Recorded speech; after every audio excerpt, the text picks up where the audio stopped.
வணக்கம். இப்போ இந்த கோழி பண்ணையில் புதுசாக அந்த டர்போ ஃபீடர் என்ற ஒரு புது முயற்சி பண்ணியிருக்கிறாங்க. இந்த மாதிரியான டர்போ ஃபீடர் மார்க்கெட்டில் நிறைய கம்பெனிஸ் எல்லாம் கொடுத்துருக்குறாங்க. இதுக்கு முன்னாடி இதே குஞ்சுகளுக்கு வந்து சைக்கிள் டயரில் நம்ம சாக்கு வச்சு பண்ணியிருந்தோம்.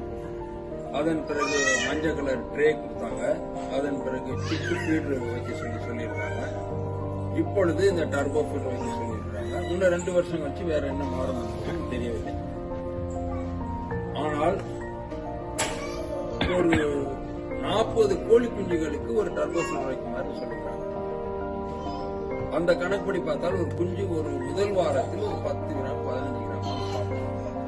அப்படி சாப்பிட கோழி குஞ்சு 40 கோழி குஞ்சு என்றால் 600 கிராம் 600 கிராம் தீவனத்தை வைப்பதற்கு 4 கிலோ கொள்ளக்கூடிய இந்த பக்கெட் சிந்திப்போம். அடுத்தது இந்த ஃபீடர் வைத்த பிறகு ஒரு 10 நாளில் நாம் பெரிய ஃபீடருக்கு மாறிக்கிறோம். இவ்வளவு 150 ரூபாய் போட்டு வாங்கக்கூடிய ஒரு ஃபீடரை 10 நாளைக்கு வைத்துவிட்டு மீதி நாள் இதை தூக்கி ஓரமாக கணக்கு. இதன் முதலீடு வேஸ்டாக இருக்கு, பயன்படுத்த. நம்பர் 3 பாத்தீங்கன்னா, இந்த ஃபீடரை வந்து அடுக்கி வைப்பது. இப்பொழுதுதான் அந்த மறை டைப் கொடுத்திருக்கிறார்கள். பழைய டைப்ல லாக் மாதிரி பிரஸ் பண்ணி மாதிரி வச்சிருந்தாலும் அதை கழட்டி எடுக்கும் போதே கண்டு விடுகிறது. 2 வாட்டி யூஸ் பண்ணாலும் திருப்பி பயன்படுத்த முடியாத ஒரு சூழ்நிலை இருக்கிறது. அப்படிங்கும்போது சில பேர் அப்படியே அடுக்கி வைக்கிறாங்க. இதே மாதிரியே கிடக்கும்.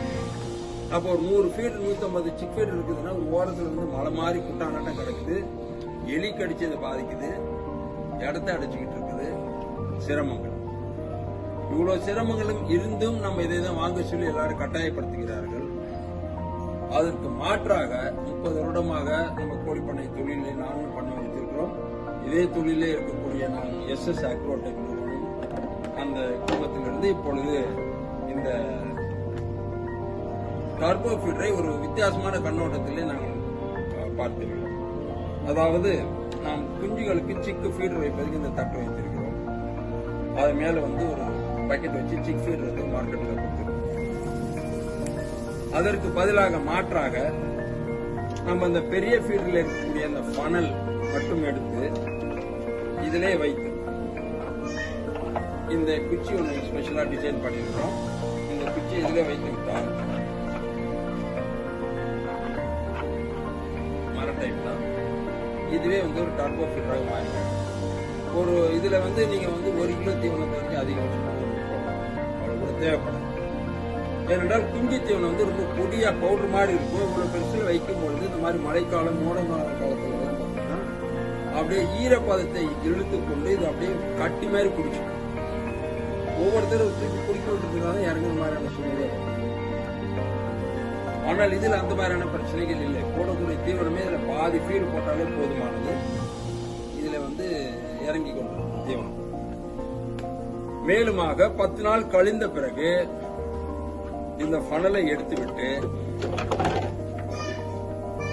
அதையே நாம் பெரிய ஃபீடராக மாற்றுகிறோம்.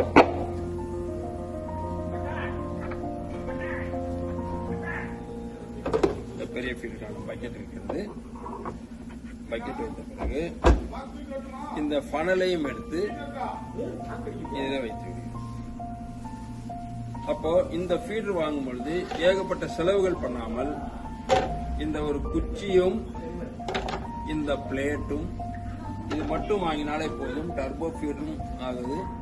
பிளஸ் வந்து உங்களுக்கு இந்த பெரிய ஃபீடருமா மாறிக்கணும். இது தேவையே இல்லை. இதன் செலவுகளுக்கும் நம்ம குறைத்துக் கொள்ளலாம். இன்னைக்கு நம்மளுடைய வருமானம் குறைந்திருக்கும் பொழுது இந்த மாதிரியா நம்மளே இருக்கக்கூடிய ஃபீடர்களே மாற்றி செய்யக்கூடிய அளவுக்கு நாம் ஒரு புதுமையான எண்ணத்தை நாம் கொண்டு வந்தால் நம்மளுடைய பண்ணையை லாபகரமாக